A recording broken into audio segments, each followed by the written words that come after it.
مامۆستایانی وانەبێژ نیگەرانن لە ئەدای پەرلەمانی کوردستان و ڕای دەگەێنن لە ماوەی ڕابردوودا 500 یاداشت و داواکاریان بە مەبەستی دامەزراندنیان ئاڕاستەی لایەنە پەیوەندیدارەکان کردووە.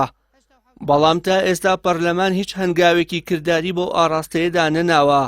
بەڵام بۆ درێژکردنەوەی تەمەنی خۆیان کە بڕیارێکی نایاسایی و نادەستوریە ئامادەن سیفەتی بەپەلەی پێ بدەن و لە ماوەی چەند ڕۆژێکی کەمدا پێشنیازە یاساکە لە بەرژەوەندی خۆیان کۆتایی پێبهێنن.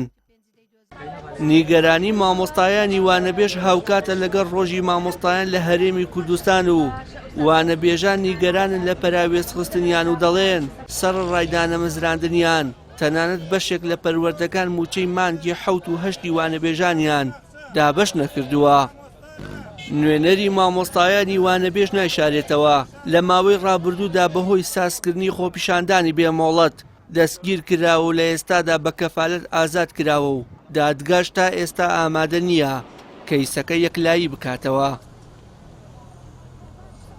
من وەکو مامۆستایەکی دانەمەزراو کە ئێستا کە قسە بۆ بەڕێستانەکەم بە کەفالەت ئازاد کراوم لە کاتێکدا داوای مافی سەرەتایی خۆمم دەکرد دەمگوت بەڵێ بۆ دامەزراندنی مامۆستایانی وانەبێژ، بەڵام حکوومەتی هەرێمی کوردستان هات من و هاوڕێکەم لە بەردەم بینای ئەنجومەنی وەزیرانە دەست بەسەریان کردین، دەستگیریان کردین، لە ژوورێکی دووبەیەکدا سزنیان کردین. ئەمە لە پێناو چی؟ لە پێناوی کە من داوای مافی خۆم کردووە.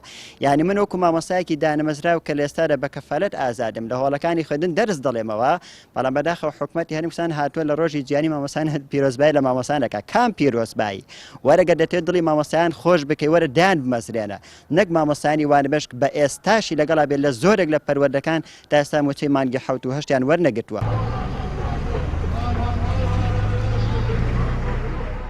نزیکەی 30,000 مامۆستای وانەبێژ لە هەرێمی کوردستان بوونی هەیە، بەڵام حکوومەت و وەزارەتی پەروەردە لە بری دامەزراندنیان ساڵانە سەرقاڵی دەرکردن و شوێن پڕکردنەوەی وانەبێژانە بە مامۆستای میلاک. ئەم مامۆستایش زیاتر لە 10 ساڵە وانەبێژ و دەڵێت دوای 7 ساڵی پڕ لە چالاکی بە مەبەستی دامەزراندنیان ئێستا بێهیوا بووە و دەستی لە بابەتەکە شوردووە. 10 ساڵە مامۆستای وانەبێژم وانە ئەڵێمەوە لە خوێندنگاکانە 7 ساڵە لەسەر شەقام داوای مافی خۆمانەکەین کە دامەزرانی مامۆستایانی وانەبێژە بە هەمیشەیی کە بە شێوەیەکی مەدەنیانە داواکاریەکانمان گەیاندووە.